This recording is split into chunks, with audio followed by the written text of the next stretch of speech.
Hi, how are you all this evening, today? Well, it's this morning. Try and get through this quickly. They cut me for tomorrow. I mean, really pissing me off. I mean, I barely, I'm not even 30 hours a week. 20 years I've been back almost, and I could barely get minimum wage jobs in a city that needs to be drained of all of the idiots and criminals and con artists that are here.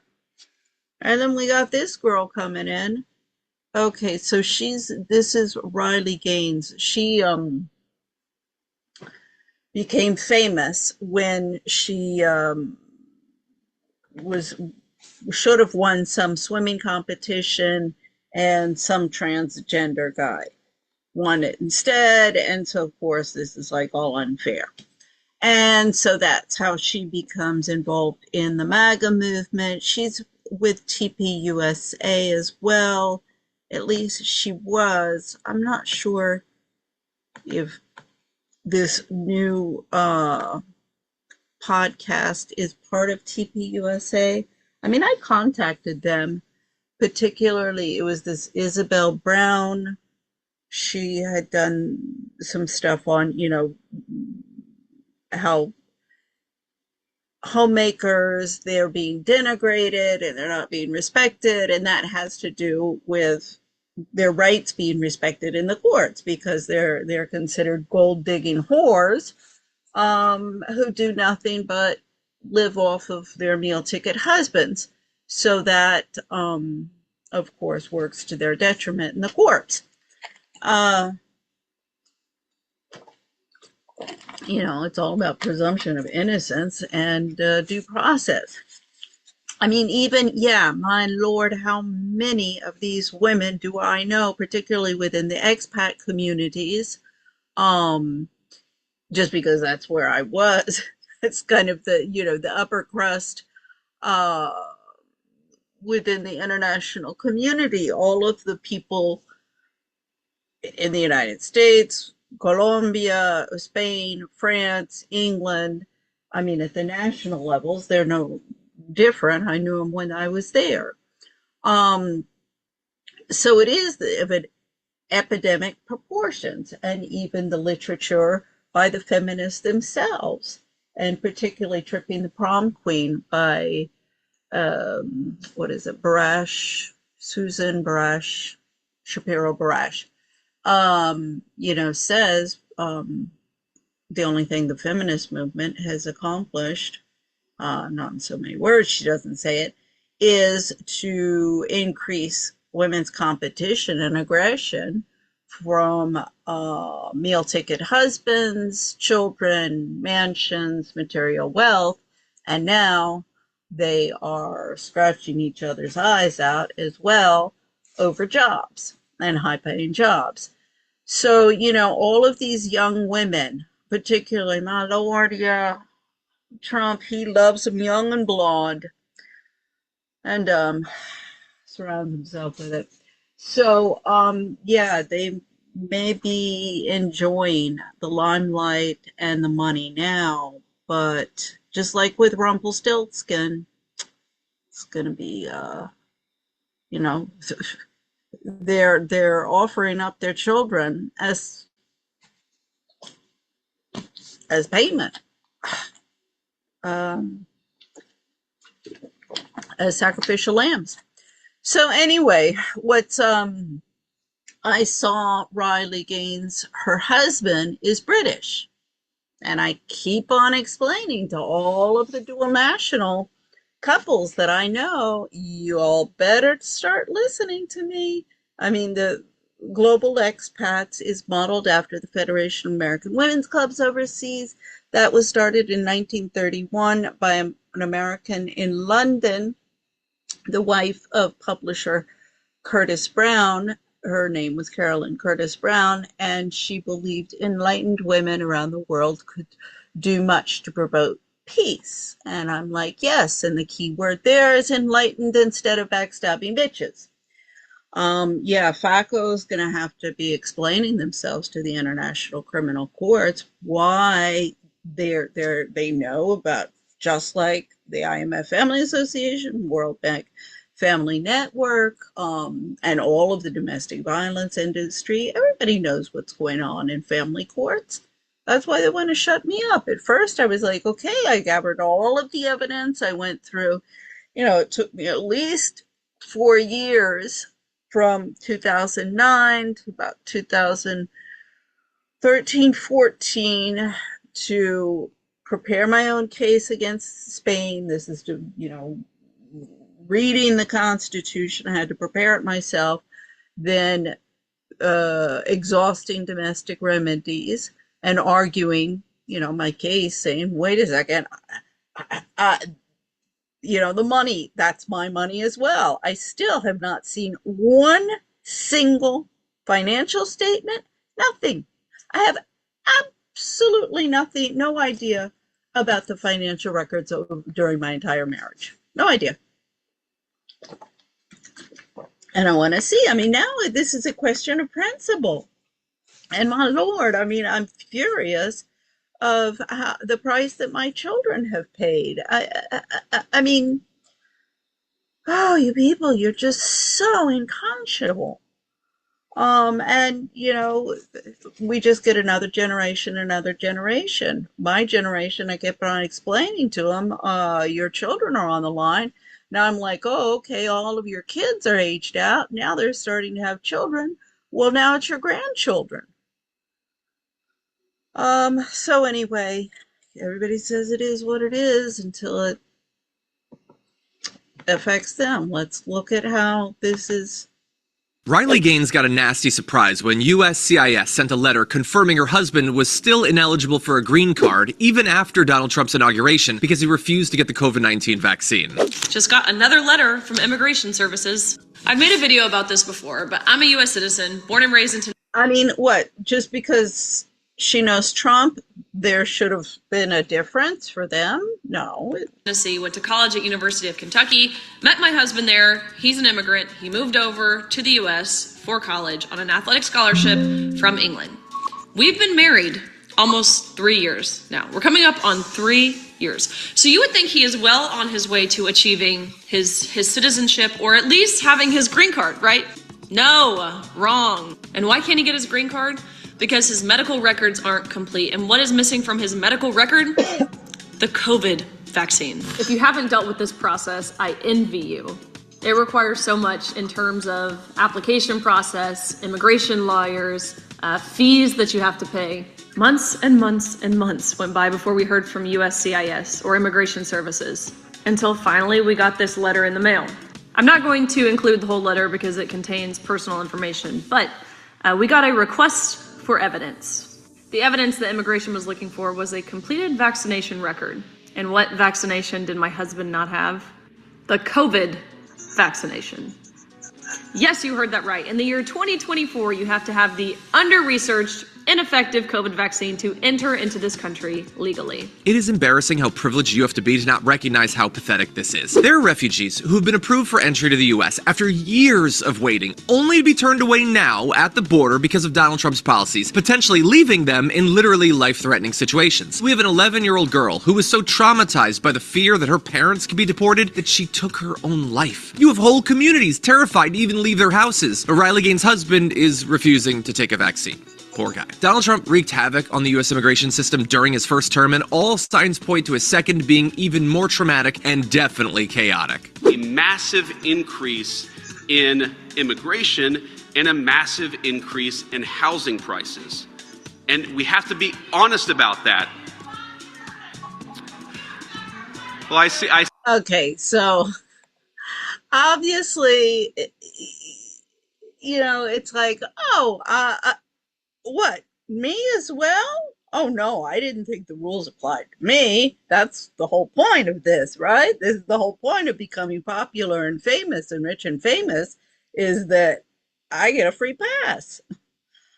Yeah, unfortunately, that's too often the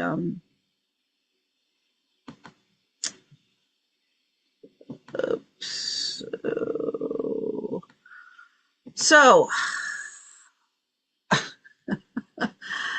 what I had wanted, I had seen her. Let's see, let's play this one first.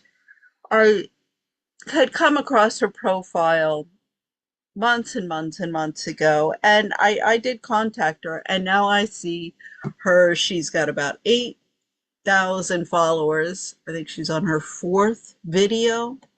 Was her second, and it's to trash Candace Owens. I'm like, oh Lord.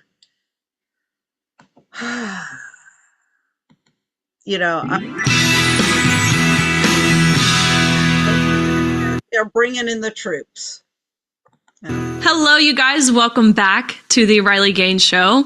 Still the first week. It is the second episode. I hope you guys watched the first episode. Came out earlier this week on Wednesday with Nick Shirley.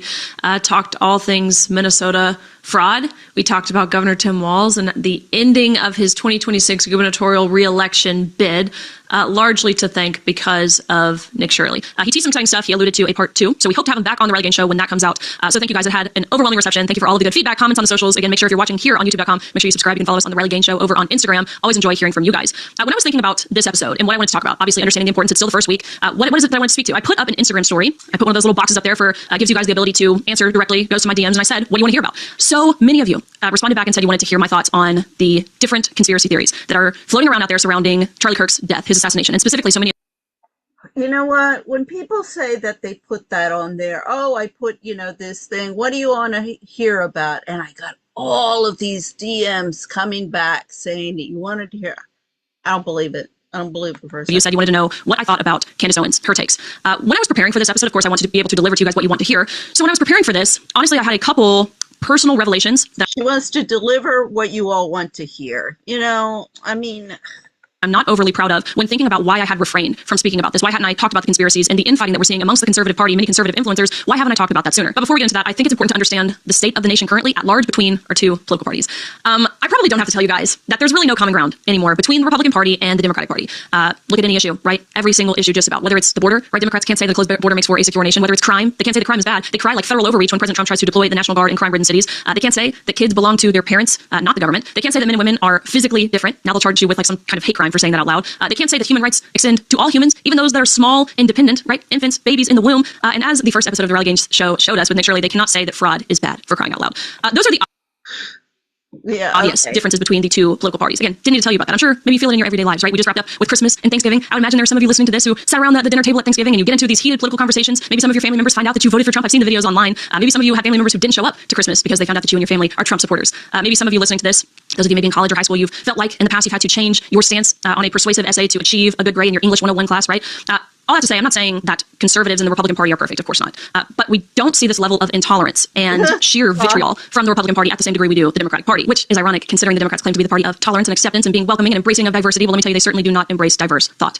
So that's the state of the Democratic Party. Even just this week, they had a candlelit vigil for the 5th anniversary of January 6th. If you're watching on youtube.com, we've got it playing on the screen here. When I first saw this, I thought it was AI. Watching this as like some form of humiliation ritual, I see this as manufactured people with manufactured outrage, right? These are like all of the theater kids. It's so performative and it is embarrassingly unserious. Like watching this, I think I literally got secondhand embarrassment. When I finally got over the cringe and the embarrassment that I felt watching this, I thought that this is the same group of people who didn't hold a candlelight vigil for people like Lagan Riley. Okay, important to remember that.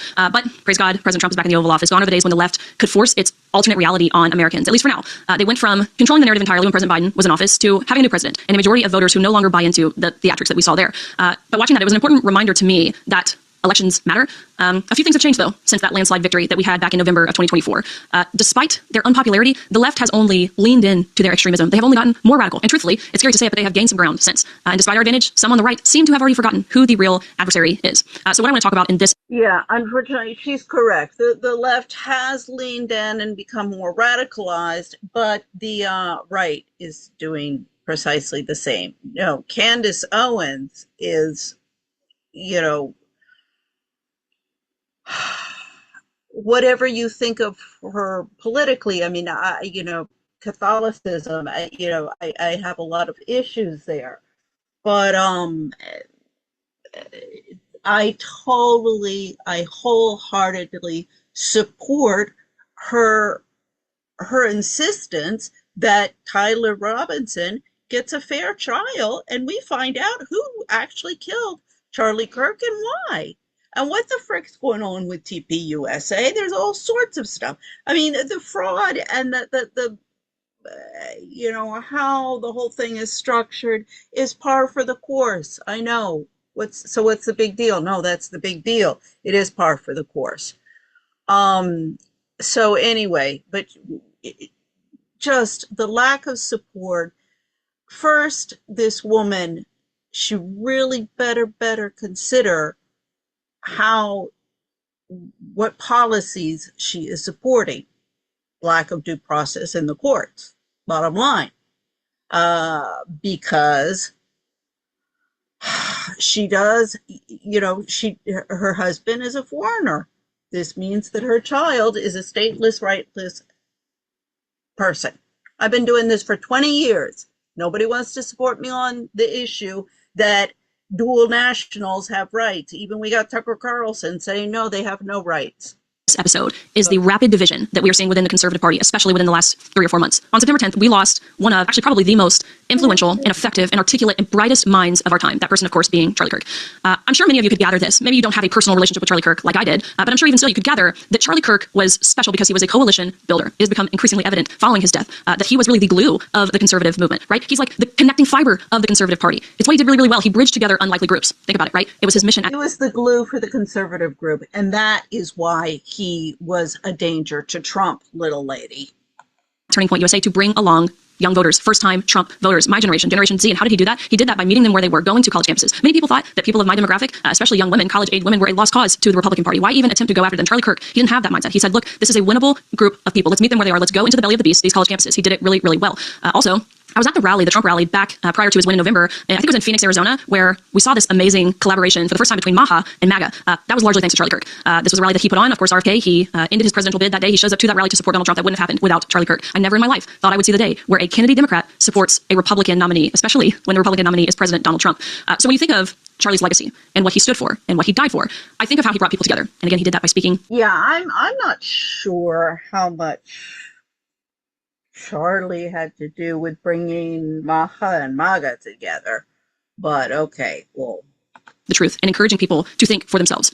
Following his premature death, or really let's call it what it is, his assassination, his murder, there was a real opportunity, an opportunity to galvanize, to unite, to come together, to come back stronger following this. I think back to the following days of the media, and there was so much momentum, right? Think about it. What did you see? I can tell you what I saw in my church on the Sunday following his death. There was not a parking spot. Me and my husband, we had to park like half a mile away just to get into the door. There was no empty seat inside that church, right? Bible sales were up, I think 35% the following month. We saw so many young people all across the country looking for ways to get involved and inquiring about how they can live a life like Charlie Kirk did. And honestly, I hate talking about my friend's death because yes, he was a political activist, he was a father, he was a husband. This is another thing that the interest of turning Charlie Kirk into a martyr, it furthers the Christian right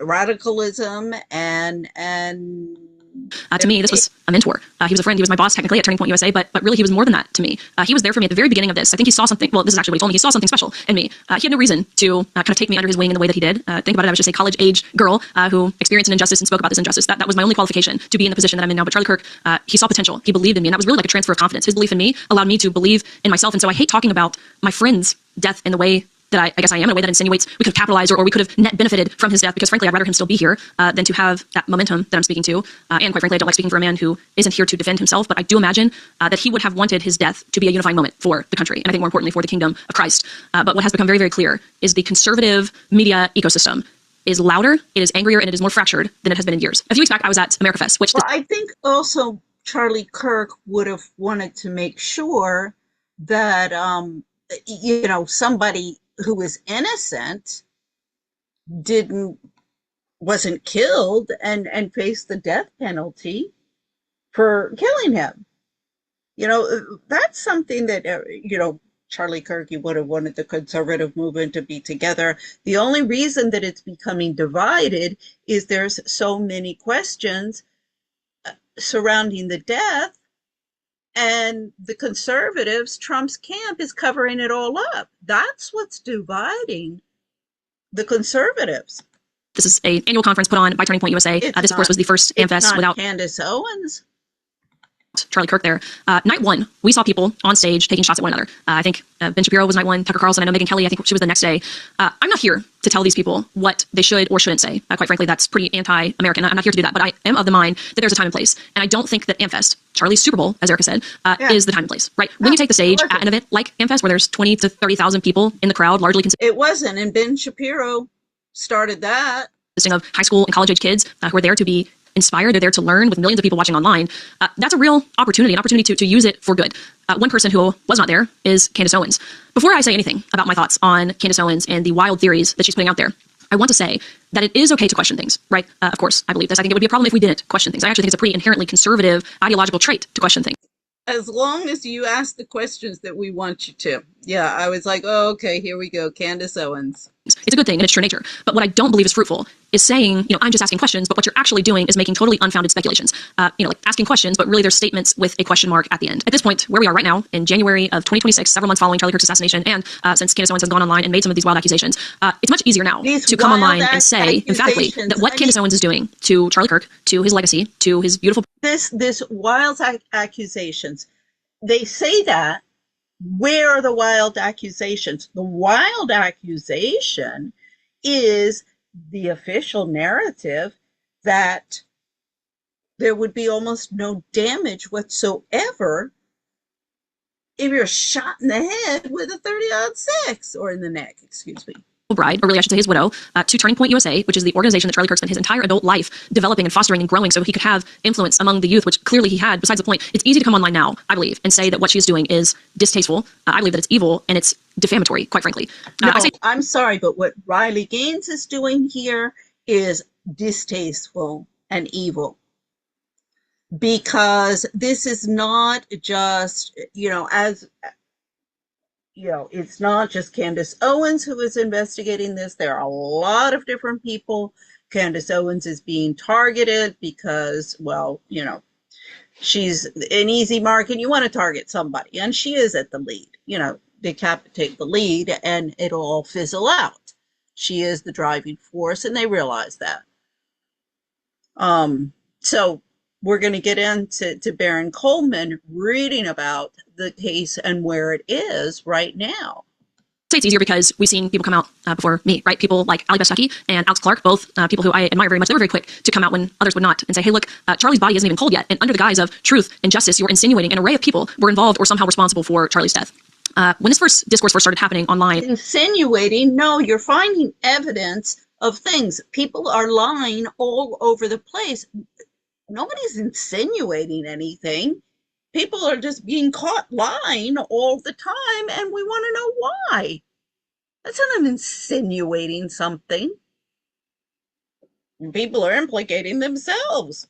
I gave some pretty terrible excuses, at least internally to myself, and I call them that because that's what they are. These things were excuses as to why I didn't need to comment on these things. Number one, I didn't think anyone needed my input or commentary. Plus, I was still learning, right? New information was coming out, and I just had a baby. So I think I was maybe 4 or 5 weeks postpartum at this point when this was really hot in the news. But I think the thing that deterred me the most, and I say those are excuses, the thing that deterred me the most from speaking about this, and I'm ashamed to say it, and this is what I was alluding to in the first few minutes of this podcast when I was talking about the personal revelations that I had. I was scared. I was a coward. I was scared of the inevitable backlash that I would get for saying something about what Candace Owens was doing. I realized that you get backlash. She's scared of who? Doesn't that speak reams, excuse me. It's later. It's early in the morning. Reams about where this country is and how you young women are radicalizing everybody with all of this propaganda.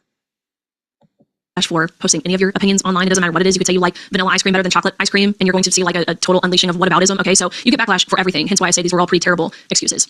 I will say, I want justice for Charlie Kirk, for his wife, for Turning Point, just about as bad as anyone. Okay, so to be very, very clear, the person or potentially the justice for Charlie Kirk and his wife. Don't you want justice also for Tyler Robinson if he's being falsely accused and being used as a patsy? Or if this is something much bigger? I mean, really, you have to be an idiot to believe that he did this all by himself. Even Gary Melton is agreeing, no, he was radicalized by a group of people. We'll find out what's going on there. find out what the frick is going on with these security people. Instead of, no, just let's sweep it under the carpet, find the patsy, and let it go, let it go, let it go. So we can make some money and put on our makeup and dye our hair blonde. The people or the institutions who were behind his murder, I want to see those people punished to the fullest extent of the law, which means the death penalty, okay? But some of the conspiracy theories floating around out there. The death penalty, which means the death penalty. That's another thing. How are you pro-life people so death penalty? I just they're entirely baseless. And so you might say, why do you think they're baseless? How can you so confidently say they're baseless? Number one, Candace Owens made a podcast episode about this mysterious and cryptic and infamous influencer gathering in the Hamptons a few weeks before Charlie's death. I'll just go ahead and let you know. I was there. I was there in the Hamptons a few weeks before Charlie was murdered. And some of the things that Candace was saying had happened at that retreat with Bill Ackman simply did not happen. I don't know. Just because she was there at the Hamptons, I'm sure there are a lot of things that went on in that party that she was not privy to.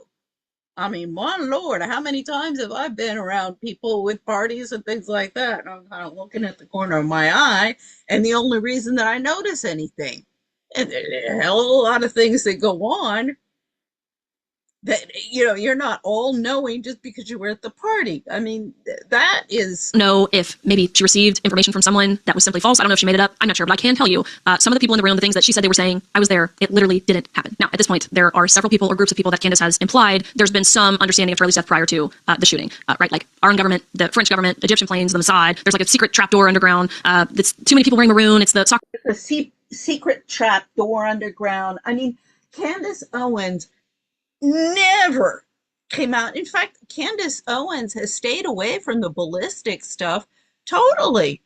Those are all of the ballistic experts that are coming up with all of these things. And effectively, there have been some wild ideas of, well, there was something that, a trapdoor and something underneath, down under the ground that they could. Sure, there were some wild ideas. And of course, that's what happens at the beginning. Well, and you throw them out, then you throw them out, and then you come up with a couple that are the least wildest, but you're always going to have that. I mean, just this witch hunt against Candace Owens is pissing me off. Really pissing.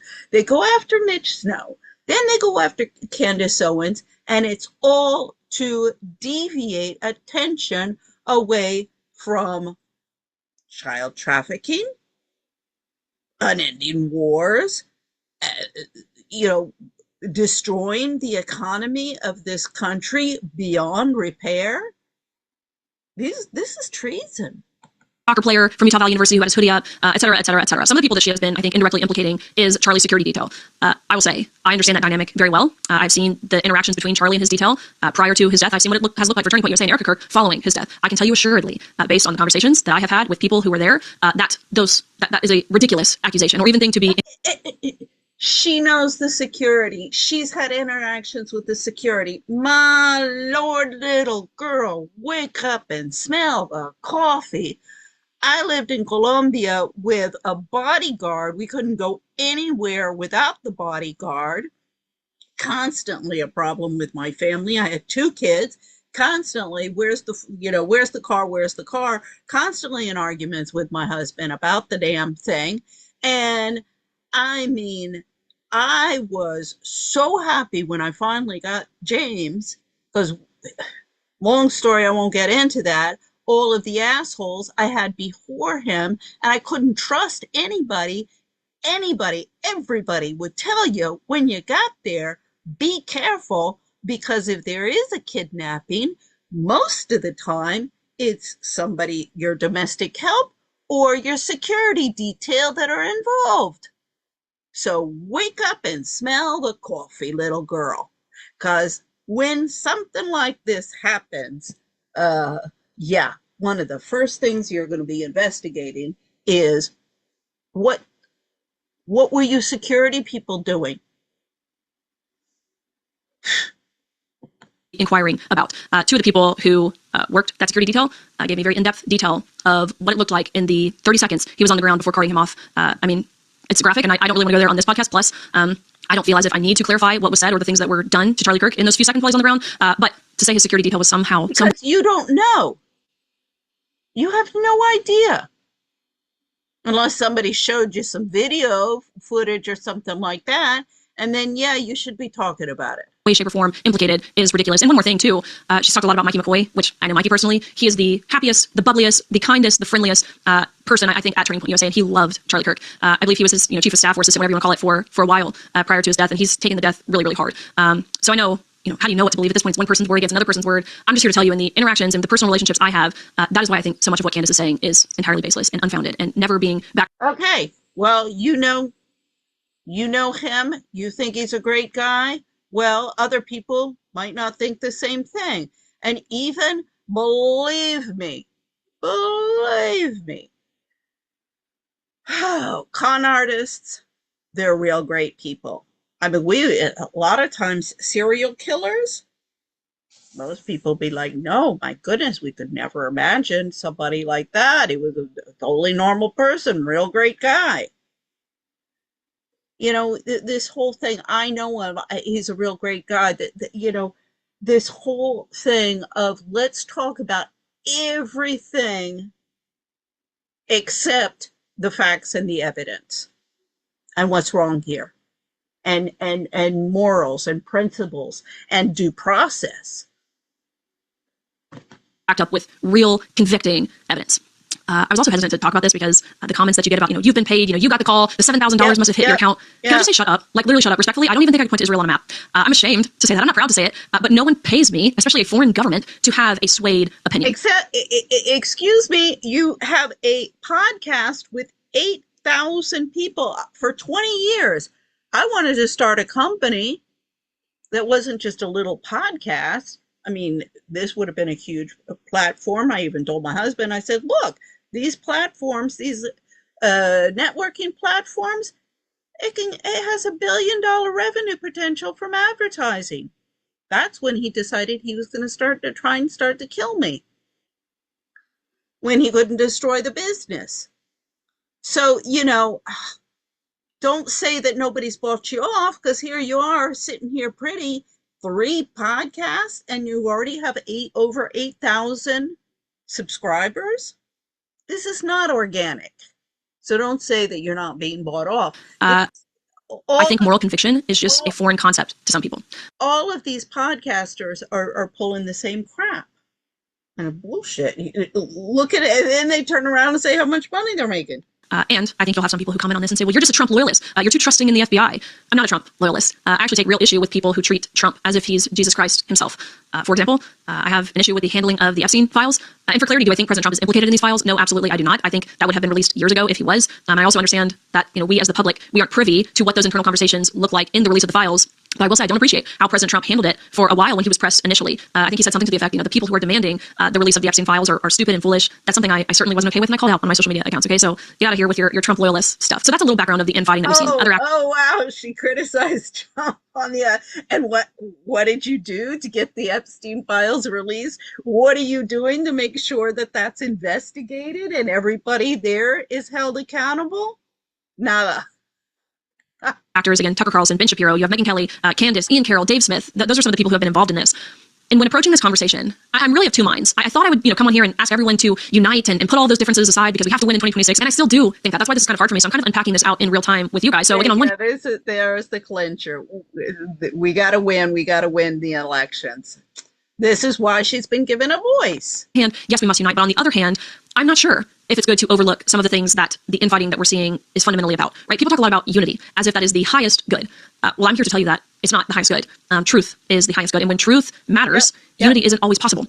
That reality shows up far more, I believe, on the right than on the left. And of course, there's a reason for it. The modern left is animated and enthralled and motivated by demolition and destruction, right? Think of it. Institutions, traditions, history, historical figures, historical statues, moral boundaries. To the left, none of that has to be preserved. And when your goal is destruction, you don't need agreement.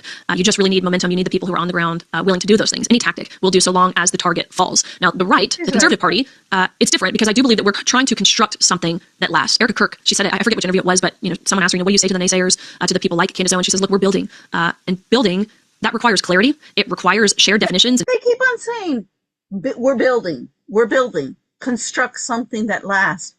Nobody is ever saying what they're constructing or what they're building. I mean, if somebody asks me, I have very, very clear plan. We've got to stop continued urbanization. We have to, in fact, de-urbanize, move back people into agrarian. We've had too much concentration there. We've got to stop the concentration of wealth. We've got to stop with and dismantle the corporate and the corporate greed. Shall I go on? This whole building, it is all just propaganda rhetoric by these, puppets like this. And shared goals and shared first principles you cannot build without answering basic questions, right? What are we aiming towards? What values shape the structure? What holds up when pressure comes? We can approach this conversation as Americans, as human beings, but as a Christian myself, I tend to approach this conversation as a Christian. The foundation that we're talking about, it's not one of political power or government authority. It is the truth that human beings are made in the image of God, one whose authority stands above the state, right? I understand that our rights don't come from legislators or courts, they come from him.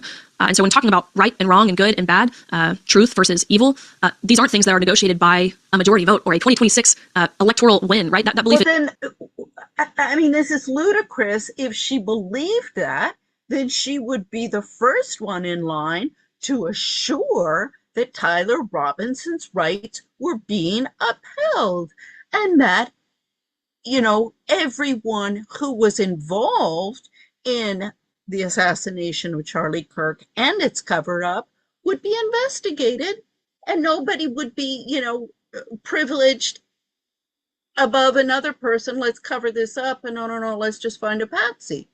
I mean, she is totally like, she needs a mirror. Is load bearing. I think we should remove it, and the entire framework collapses.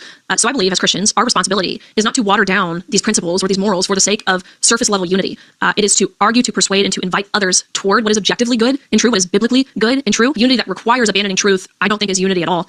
It is surrender. And so yes, the fractures and the fissure that we're seeing on the right, it is certainly uncomfortable to watch these debates pan out in real time online. You want people to take it behind closed doors, but I do believe they exist because you have people who are willing to argue about what is true, just as Charlie Kirk did. Before we argue about who is in charge, and yes, that process is slow, it is imperfect. I believe oftentimes, as it's proving to be, it is painful, but it's also honest. The left can unify quickly because clearly the truth does not matter to them. But she keeps on the truth. The truth. I mean, it is just empty rhetoric. This is what this woman's going to be difficult. Truth, avoiding the truth, it makes power really easier to obtain for them. But the right, on the other hand, I think it takes us longer to unify. We're calculated, and because we believe in the truth, and that difference matters. There was a tweet put up by Dan Bongino, who is the former deputy director of the FBI. He's now stepped down. He's going back to doing what he did prior to this position, which is in media, political commentary. But I want to read just a little bit of it. He says in this tweet, I'll put the whole thing on the screen, so if you're watching at youtube.com, you can see. I'm just going to read a little piece of it. He's directly addressing here, his words, a group of black pillars, life losers, grifters, and bums. The last paragraph here, he says, we've got midterms coming up, and there's no time for BS. The administration is cooking and real change simmers. If you're spending your entire day whining with 3/4 of the term still to go, then please find the exit. There's no time for it. It's not infighting when you excise a cancer killing the host. It's outfighting because you're not part of any movement I'm familiar with. And I really took to that. I started thinking, who are some of these bad actors? People that I align themselves with the Conservative Party, maybe are viewed traditionally as being conservative. This is all. And maybe that's why Dan Bongino has left, get out into the podcaster world again. And Trump.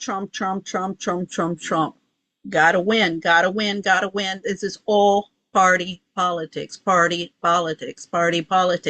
There is no loyalty to the Constitution or the American people here. But don't represent the views that I have, and I would consider myself a conservative. And one that comes to mind is, of course, Nick Fuentes. We've got a clip. Let's play it right here. But I will say that women are very difficult to be around. Okay. So there's that. And do you think they should have the right to vote? I do not. No, absolutely not. Excuse me. American women are out of control. I have to agree with Tucker Carlson. The American women are crazy because the American men are weak. I should stay at home. Well, yeah, absolutely. There's like 1,000 Nick Fuentes quotes that we could play I don't believe align with the values of many conservatives. And I think the funny part is, if you don't know what he looks like, he's like a 5'6" scrawny guy. Anyways, he also said this about Vice President Vance. He said he is a fat race mixer who is married to a Jeet and has a son named Vivek. His last name is Fuentes. So if he's trying to imply that, he wants a president, actually he has said it, it's not about implying, who is white and strong. He said he'd vote for Newsom over Vice President Vance in a 2028 election if it came down to it. This guy's last name is Fuentes. I don't know. Anyways, we don't align. I can think of several other bad actors in the conservative movement who I believe. The thing is somebody says women should stay in the home. I'd be like, you know what? And men should stay in their office and shut the fuck up. are necessary and urgent that we call them out. Otherwise, they gain a voice, as De Fuentes has. It's a pretty terrifying thought if we don't call them out. Think about where we are headed, specifically if we don't unite in some shape, form, or fashion. Look at the political races that we have seen following the 2024 red wave that we saw. One of those being the governor of Virginia, the Democrat one, as opposed to Winsome Sears. Look at who just won Attorney General in Virginia. I believe this is the biggest condemnation of humanity that we have seen thus far, at least as it pertains to any major level race. Jay Jones, who is now the state's top law enforcement officer, said that he wishes to watch the children of his political opponents die in their parents' arms. And he won. That is a condemnation of humanity. The state's top law enforcement officer wants to watch his political opponent's children die. And obviously, we saw what has happened in New York. A self-described Muslim socialist was just inaugurated as the mayor. Let's watch here. We will draw this city closer together. We will replace the frigidity of rugged individualism with the warmth of collectivism. If our campaign demonstrated that the people of New York yearn for solidarity, then let this government foster it. Because no matter what you eat, how you pray, or where you come from, the words that most define us are the two we all share: New Yorkers. If this doesn't send chills down your spine, then you haven't learned a single lesson from the 20th century. I, for one, love rugged individualism. That is what built the greatest nation the world has ever seen. It is one of personal responsibility and free enterprise and limited government. That's why the midterms are important. That's why uniting in some way. Wait a second. She's talking about individualism, yet Christianity is not exactly, individualistic promoting. It's all about conform, particularly if you're Catholic, or an evangelical, sect of Americans. So it just hypocritical. Is important. We've got one more sound we want to throw to here. President Trump speaking to the House Republicans. And the thing is Americans keep on independent does not mean narcissistic. You are confusing. Me is not independence. Earlier this week. You got to win the midterms, because if we don't win the midterms, it's just going to be, they'll find a reason to impeach me. I'll get impeached. We don't impeach them. You know why? Because they're meaner than we are. We should have impeached Joe Biden for 100 different things. So here's oh, Lord, he cracks me up, particularly when you got him in fast speed. Sorry, and I'm getting a little tired. But they're going to impeach me. Oh, my God, what is your point? Here's some things I want to leave you with. First and foremost, I think it's important to mention, don't have such a short memory. I'm not telling you, hear me when I say, I'm not telling you to not forgive others or to never give people the benefit of the doubt, but I am telling you to not forget. Don't forget the people who celebrated when Charlie Kirk was killed in front of thousands of college-age kids and where it will live on the internet forever. Don't forget the feeling that you had when you learned that he had been shot, and then to learn that that shot was fatal. It took his life. Don't forget the same people who had that ridiculous candlelight vigil. That was disgusting, but yeah. For the 5th anniversary of January 6th, they didn't have a single word to say about Laken Riley. They didn't hold a candlelight vigil for her. They won't even say her name. I'm not telling you to not forget so you harbor anger and hatred. I'm telling you not to forget so you remember why we fight and the importance of your vote. Second thing I want to leave you with, hear me when I say, the internet is not real life. It's just not. I learned this really early on once I started speaking out. The onslaught of hatred and death threats and doxing that I got, that my family members got, it's not representative of real life at all. I can't even tell you how many times I go out in public and people stop me and say, thank you for doing what you're doing. I've even had, grown men who will approach me in tears and say, I have a daughter, I have a granddaughter, thank you. This woman is in total denial of what the real world is all about. Because having people hate you and come after you and hate crimes, just you're a part of a little protected group right now. You're a pretty young blonde with blue eyes and who happened to be at the right place at the right time when you lost your swim meet, and you're going to have a little bit of fame.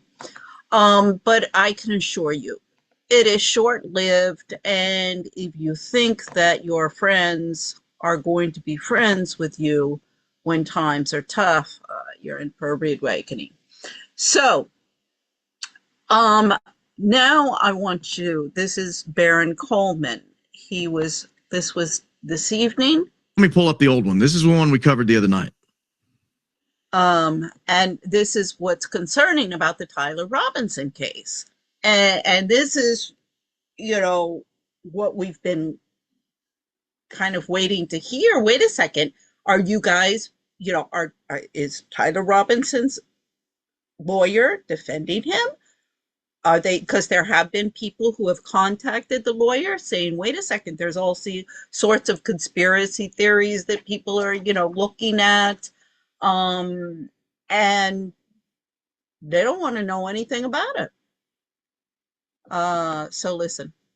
Hold, please.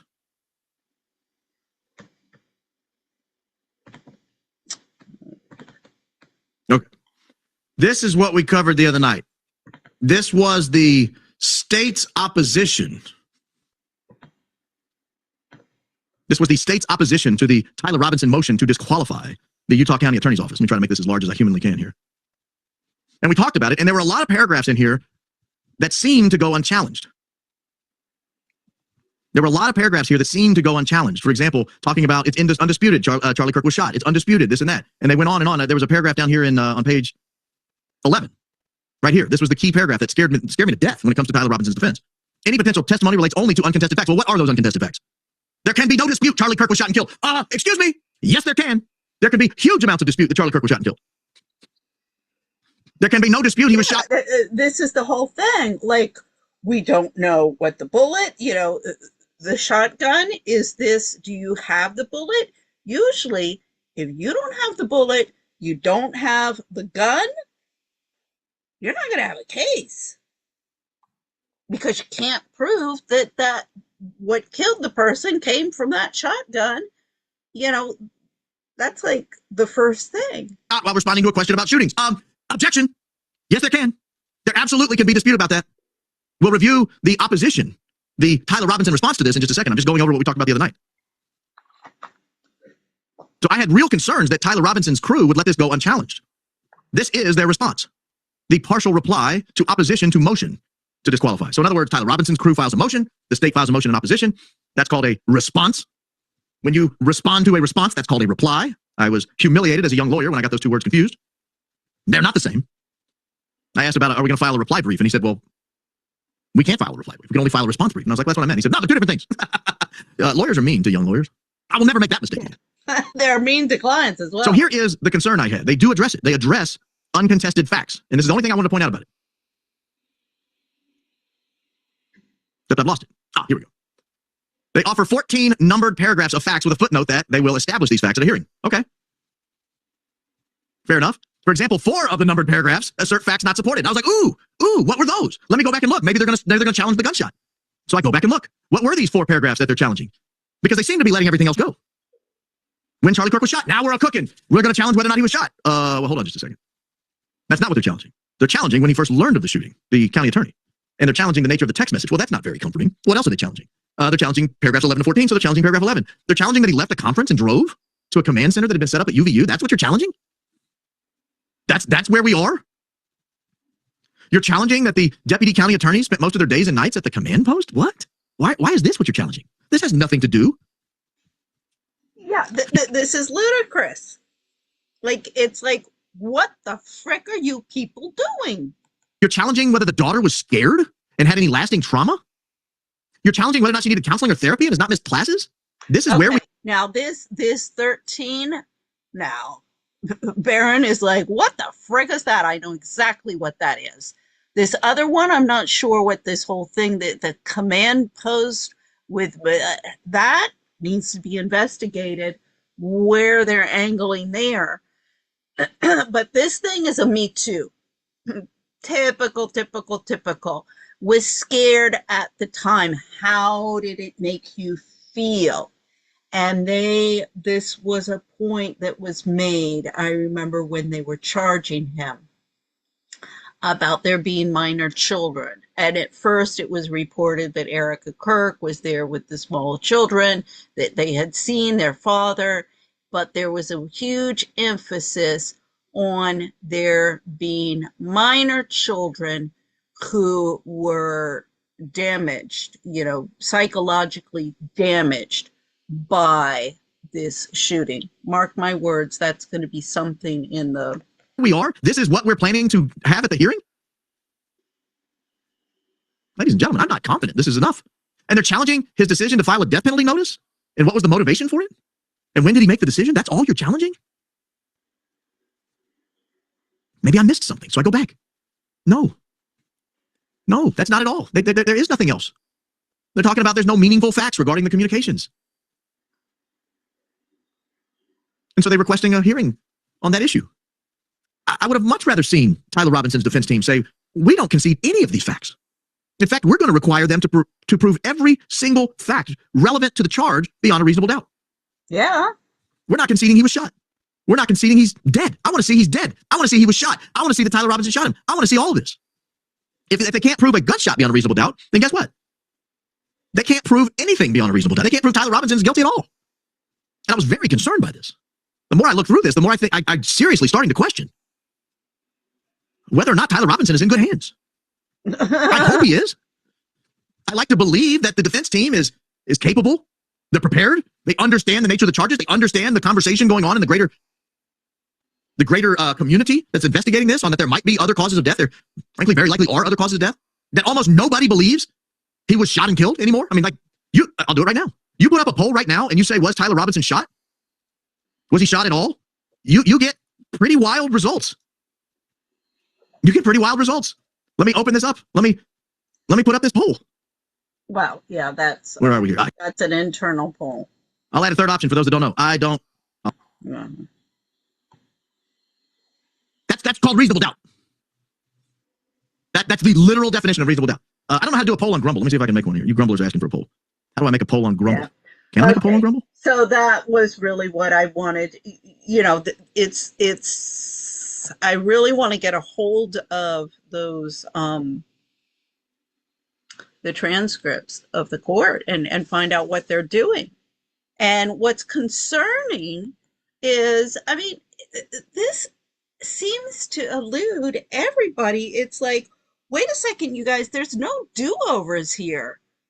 Oh, well, you can appeal. Yeah, you can appeal, but it's like you can't, oh, well, they fucked up the thing, so we want to redone, a do-over. No, it doesn't work like that. I mean, I remember one time in one report, I saw the judge was screaming at the litigant, saying, well, maybe next time you'll hire somebody who went to law school. It's not that's the job of the Bar Association and the legal community, to make sure that the people out there know what the frick they're doing and not intentionally screwing their clients over. I mean, Barron wants to believe, and this is all of the lawyers don't want to face the reality of the elevated level of corruption. Well, it's stupidity sometimes, it's negligence. I mean, that's what I saw with my own case. Of course, when I fell into the rabbit hole, I'd never been into a courtroom in my life. So a lot of it, I'm like, well, oh, okay, this is why this happened. You know, I was hysterical at first. I was like, what are you people doing? Everything's illegal. So, you know, the thing is this Riley Gaines woman, she's setting herself up for a ball.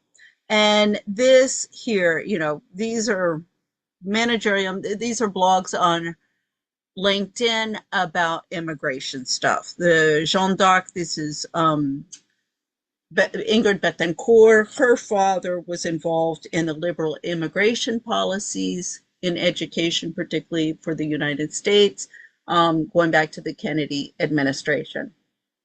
She's been ignoring me, you know, having it all after she was liberated from the FARC. But anyway, yeah, she's showing, I'm like, excuse me, Ingrid, you and your sister are just amongst the many who are showing that these liberal immigration policies have been very detrimental. And, you know, you gold diggers, you gotta have it all. So then Amal Clooney's the same can of worms. So you can read those. That's, you know, the Middle Easterns, here's the South Americans. So here, this is along for that too. That will be kind of like what feels like to me the pinnacle of all of this gender ideology, men and women's sports junk, because the courts will decide if women are constitutionally allowed to have single-sex spaces in sports, which I think we call that equality. And isn't that what the Democrats claim to stand for? No, not your equality, just theirs. All right, who are you rooting for? But wait a second. If the courts are politically controlled, then you might not win. In the college football national championship. Howdy, baby, Ole Miss. Howdy toddy, gosh almighty. Who the heck are we? Flam flam bim bam, Ole Miss. By darn. Every college has like their little symbol, right? So Vanderbilt's is like, wait, what am I doing? That for VU. I think Ole Miss's symbol is a literal fin on their head, because I think it's like land shark. That's awful. Yeah, I know, it doesn't make sense.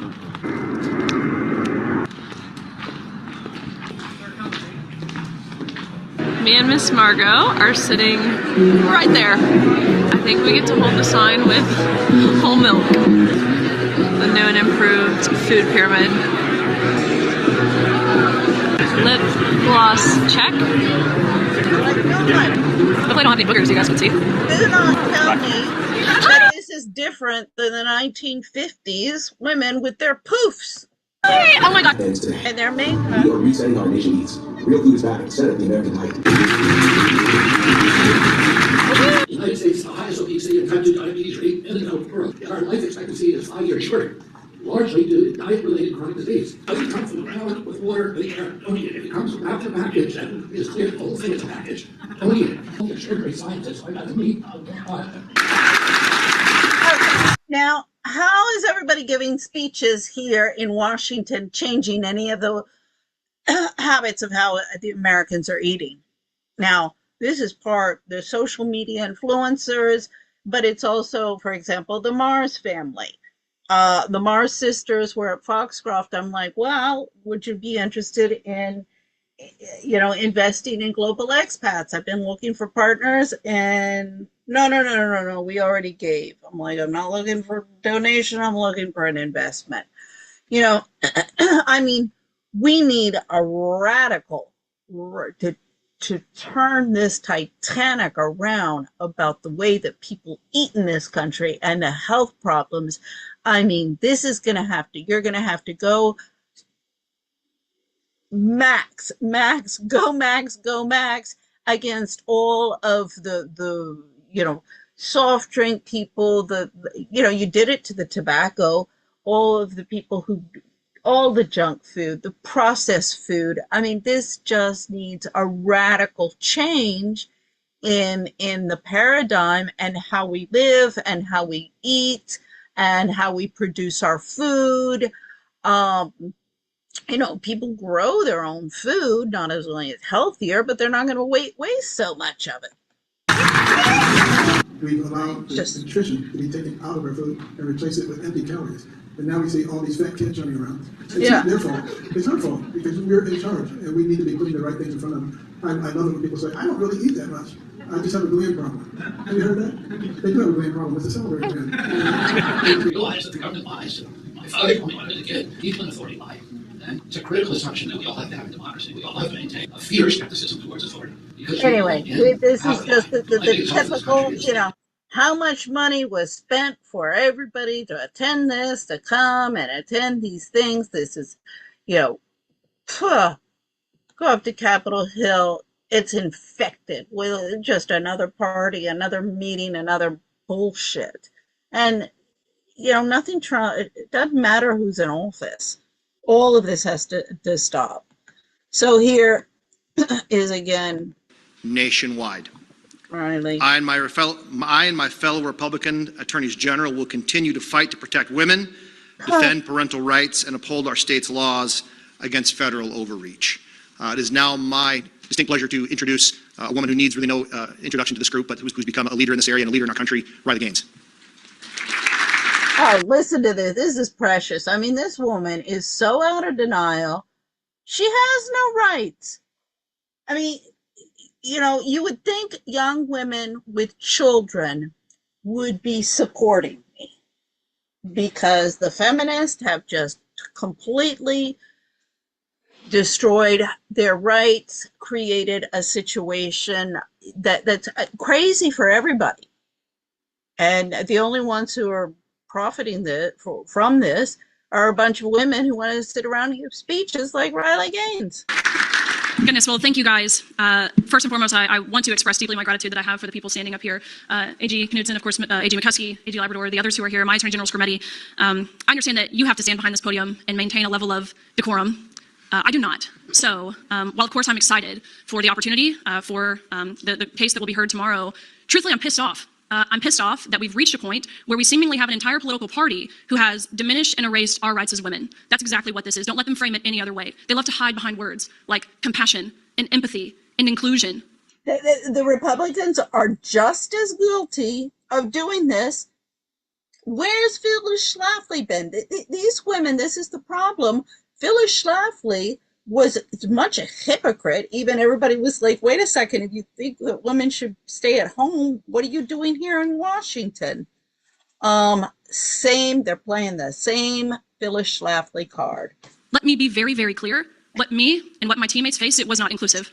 It was exclusive, because we as women were excluded from participating, from competing, from calling ourselves champions, because we were sent the message, and there's lots of fingers to point. I mentioned the Democratic Party. You could point a finger at many different institutions, the NCAA being one of them.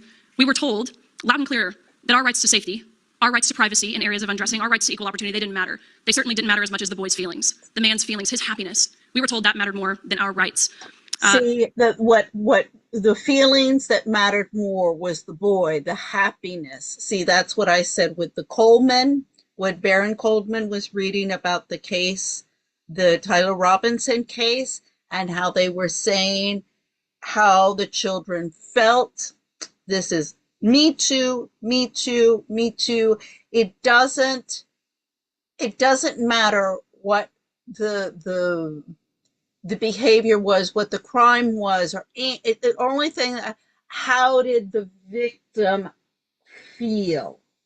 So it doesn't matter if the behavior of the opponent reaches a misdemeanor or a felony or any kind of tort. It just matters how the victim felt. Oh, they use that one all the time. I'm not going to spend any time explaining my story. I think by now it's well documented. When I first used my voice, though, back in 2022, I felt alone. I really did. There were very few, at least my understanding at the time, who were willing to put their name and their face to such a controversial issue, to say the controversial thing that there are two sexes and that you can't change your sex and that each sex is deserving of equal opportunity, of privacy, and of safety. Now I understand, though, that I really wasn't alone.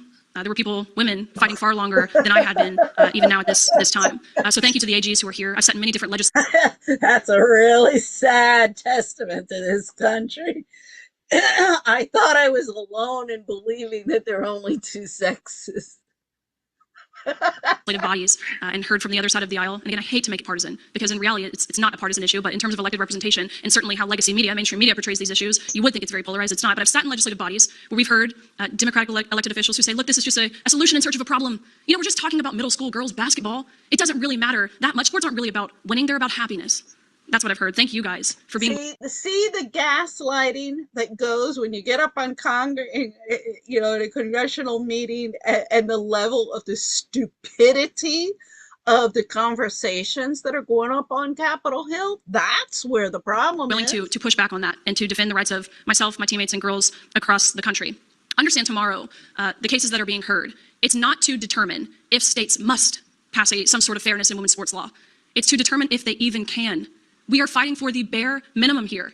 The bare minimum. Can we as women call ourselves champions? Can we allow ourselves to be vulnerable in an intimate area of undressing, such as a locker room, without having to fear a man walking into that space? Can we do those things? I surely hope, I'm very optimistic, that we will see a favorable ruling here. What I do know is public opinion isn't on their side. The other side, those who support the discrimination of women, science isn't on their side. What happened to follow the science, by the way? They seem to live by that mantra a few years ago. Not anymore. Even though the Washington Post, hell must have frozen over. They put out an editorial piece today saying that exact same thing. Last thing here. Well, the Washington Post went crazy when Katharine Graham took it over after her husband committed suicide, because she drove him to it. He was going to leave her, and so then, lo and behold, he commits suicide. I mentioned feeling alone a few years ago. I feel so validated in the stand that I took. I feel so supported, encouraged, optimistic for the future that my daughter will inherit. My husband and I, we just had a little baby girl about 3 months ago. and having Yeah, the her. future is not too bright, particularly with a mother who's American and a father who's English. No future whatsoever, your daughter. And looking at her, it changes the way you think about everything. I think initially when I approached this topic, of course, naturally you approach it with your own personal experience. That's not how I approach this topic anymore. I approach it in the light of my daughter and the opportunities that she will one day have, the opportunities to achieve and to succeed. She'll have no opportunities. Oh, Lordy Lord. Blonde, blue-eyed, your days are numbered, little girl. Huh? I'm, like I said, where this issue has become one that has been painted to be divisive. Last thing I'll say is if our leaders cannot find it within themselves to protect women, all while claiming to be the party of and for women, then it's time we elect new leaders. Appreciate you guys, excited for tomorrow, and to stand in lockstep with you all. So thank you. So they don't do what we want. And Thank you so much, Riley. Hello, everyone. My name is Macy Petty. I'm the legislative strategist and women's sports spokesperson at Concerned Women for America. I would first like to thank the Republican Attorneys General Association for hosting this press conference and inviting us female athletes to share our stories, because long before I was here in Washington, D.C., storming the halls of Congress with truth, I was a 6-year-old female athlete with big-eyed dreams of playing college volleyball. That's all I wanted to do. I would spend hours outside learning how to overhand serve, and then, of course, then it came to nutrition and speed and trying to increase my vertical every single... Oh, God, would everybody look at the staffers we've got up on Capitol Hill? Need I say more about the problems? And then I got to high school. And if you want to play in college volleyball, you better play travel volleyball. I never got to go to prom because every weekend was spent traveling across the country to these tournaments to try and impress all these college scouts that go to find the best of the best. And at one of these games in particular, I walked up to the court, and I'm telling you, my dreams came true. I got this pit in my stomach because the court was surrounded by college scouts.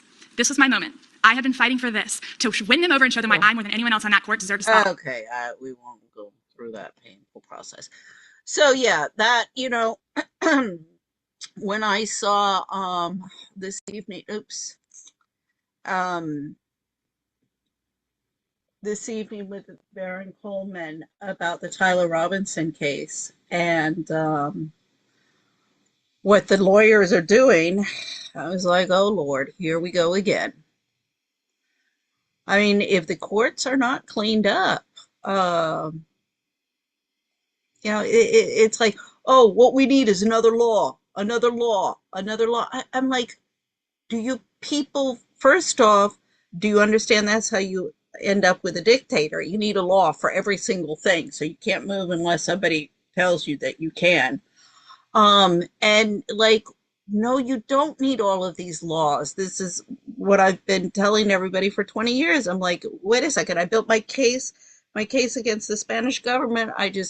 Their constitution, well, in their constitution, the human rights conventions are included, so I had that to go on.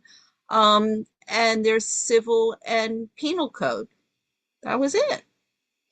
I mean, there are some organic laws, but I didn't even need it to argue that. And there's civil code, everything, marriage and its dissolution is included in their civil code. So that made it a hell of a lot easier than in the United States, because here you know, it's state by state, and you don't really have something written down. So that was going to be a lot, you know, more difficult to do with the American system. With the Spanish, it was like, excuse me, this is easy breezy. What's the big deal? It's done. Let's move on. Let's get this to the international courts. Let's get the jurisprudences we need, and let's start fighting these crazy wacko feminists and anti-feminists, the Phyllis Schlaflys as much as the Betty Friedan's and Eleanor Schmeals and everybody else that's involved. But no, shut up, stupid, shut up, stupid, shut up, stupid. I'll tell you, I'm the only one who's not stupid here. God. Lord preserve us. Okay, so, well, Riley Gaines, if you want, you can keep on ignoring me, but I wouldn't advise it.